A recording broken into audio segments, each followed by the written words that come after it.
রকমারি গল্পকথা চ্যানেল থেকে আমার সব দর্শক বন্ধুদের অনেক অনেক স্বাগত জানিয়ে আমি কিছু প্রশ্নের উত্তর শেয়ার করছি। ভারত আমার ভারতবর্ষ। রাজা দিনকর কেনকার মিউজিয়াম ভারতের কোন শহরে অবস্থিত? হচ্ছে পুনে। সঞ্জীবনী, অমর এবং গামিনী কোন ভারতীয় খেলার তিনটি রূপ? উত্তর হচ্ছে কবাডি। কোথায় বেড়াতে গেলে তুমি বৌদ্ধ ধর্মাবলম্বী রাজাদের তৈরি পাণ্ডবলেনী গুহা দেখতে পাবে? উত্তর হচ্ছে নাসিক, মহারাষ্ট্র। আমাদের দর্পণা পারফরমেন্স আর্ট প্রতিষ্ঠানটি স্রষ্টা কে? বিখ্যাত দম্পতি বিক্রম এবং মৃণালিনী সারাভাই।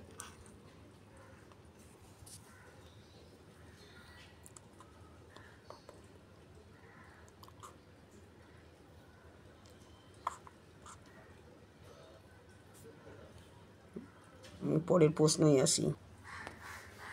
1965 তালিকাটার যুদ্ধের পর কোন স্থান যো বর্তমানে ইউনেস্কো ওয়ার্ল্ড হেরিটেজ সাইট ধ্বংসপ্রাপ্ত হয় এবং পরিত্যক্ত হয়? উত্তর হচ্ছে হাম্পি।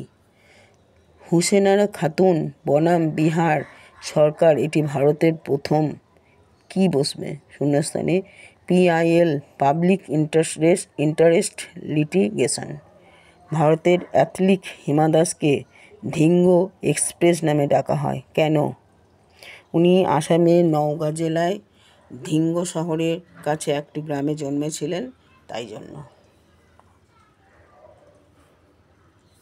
আমার এই প্রশ্নের উত্তর আপনাদের কেমন লাগলো আমি জানি না। যদি ভালো লেগে থাকে অবশ্যই আমাকে একটা লাইক, শেয়ার, কমেন্ট করে দেবেন এবং ভালো লাগলে পাশে থাকা বেল আইকনটি প্রেস করলে আমার এই দেওয়া আপডেট আপনাদের কাছে খুব তাড়াতাড়ি পৌঁছে যাবে।